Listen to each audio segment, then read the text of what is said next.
Hey everyone, welcome to Sue's Outside. Today I want to talk about what I take with me when I'm going out on a half day or even shorter hike.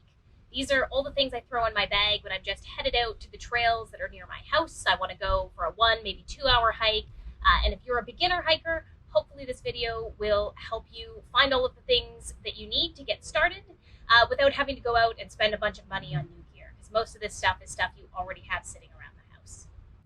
The first thing we should talk about is clothes, and the most important thing is that they should be comfortable. I tend to hike in tights, and I really like these Fjallraven Abisko hiking tights because they've been reinforced in the knees, reinforced in the bum, so it doesn't matter if I'm climbing or sitting on rocks, and they also have big enough pockets that I can fit my phone in them. I usually wear just a t-shirt, maybe a long sleeve shirt if it's colder, by Under Armour or whoever else you might wear to the gym on the usual day. You don't really want to wear cotton out into the woods because once it gets hot and sweaty, you're going to just stay sticky and wet all for the rest of the day. So you want to try and get something that's sweat wicking instead.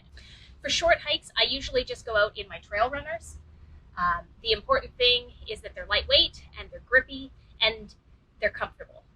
I think that's the most important thing for you. Whether you're heading out in running shoes or hiking boots, you want to make sure that what you have is comfortable and that you've worn them lots of times before. So if you're getting a new pair of shoes, you're going to want to walk around your neighborhood and just make sure that you really sort of break the shoes in a little bit before you end up on the trail with blisters.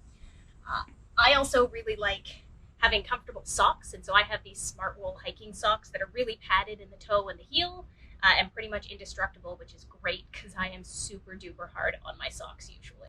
So what about actual gear? Well, the first thing that you're going to need is a backpack, and it doesn't actually have to be anything fancy. I really like this Fjallraven rucksack number 21. It's the same backpack that I use around the city to run errands and stuff, but for a short hike, it also works absolutely great. One thing that you might want to think about, depending on your backpack, is getting one of these, which is a rain cover, and it just slips on over the outside in case you get caught in a downpour and you want to keep all the stuff that's inside your bag dry. The second thing you're obviously going to need out on the trail is water, and I usually take 1 or 2 bottles of water with me. I tend to take more if I'm hiking with my dog, just so that I have some to share, because you never know when all of the trail rivers and streams are going to be all dried up. And then I usually leave an extra bottle of water in the car just so I have something fresh I can drink on the way home as well. The third thing that you're going to need is a map and a way of navigating. Most parks will have a map available when you get there, and you'll be able to use that.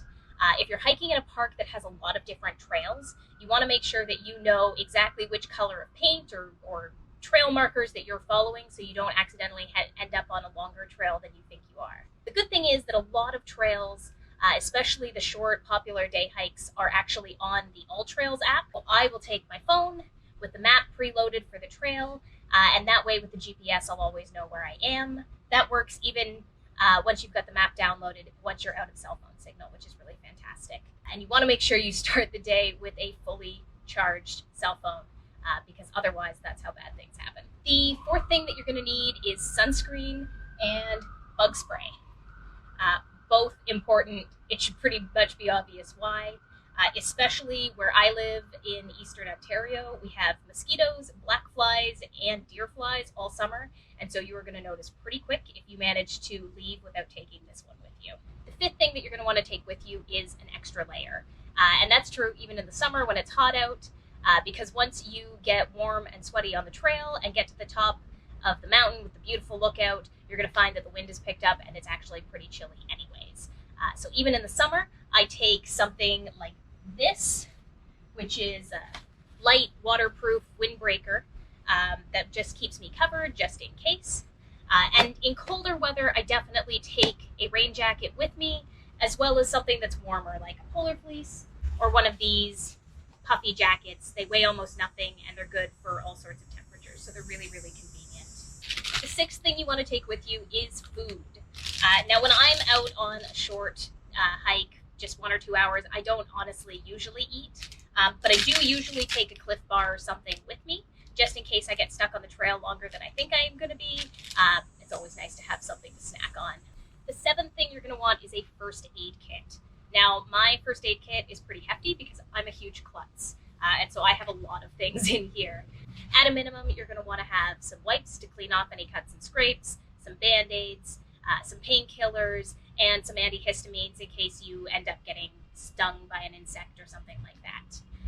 And if you're hiking with a four-legged friend, again, you also want to make sure you know which of the medications in your kit you can give to your dog, because that way, if they do something silly like eat a bumblebee, you'll be able to know that there's something in your kit that you can give them. One other thing you are going to want if you live in an area that has ticks is a pair of tweezers or a tick remover key, just so that you can get those ticks off of you as soon as is possible. The 8th thing you're going to want to take with you is emergency gear. And even if you are only headed out for a short trip, you still want to know that you're prepared for any emergency situation that might come up. So I always go out with a whistle so I can call for help, especially if I'm in an area where I don't have cell phone signal. And then I take this lightweight emergency blanket with me. And this just gives me shelter, it reflects body heat back at you, and just means that I know that I'm going to be warm if I have to wait for somebody to come get me out of the woods for any reason. The other thing you're probably going to have to think about is wild animals. So before you go, you should find out what wild animals, bears, moose, snakes you have to deal with in your area, and make sure you know what to do if you happen to come face to face with one of those animals on the trail. The last thing you're going to need when you head out on the trail is a trash bag, and if you're hiking with a furry friend, something to pick up their waste as well. You never want to leave anything in the woods that you came in with, and if you can, actually try and pick up more waste along the way, just so that you're leaving nature even better than you found it. So that's it. Those are my essentials for a half-day or shorter hike. I hope it helps you get out onto the trail. Hit the like and subscribe buttons to follow my videos and to find out what I pack when I'm going out on a longer day hike or on a backpacking trip into the woods. And let me know in the comments below what your favorite short hike is. Oh, sunglasses. Never forget the sunglasses.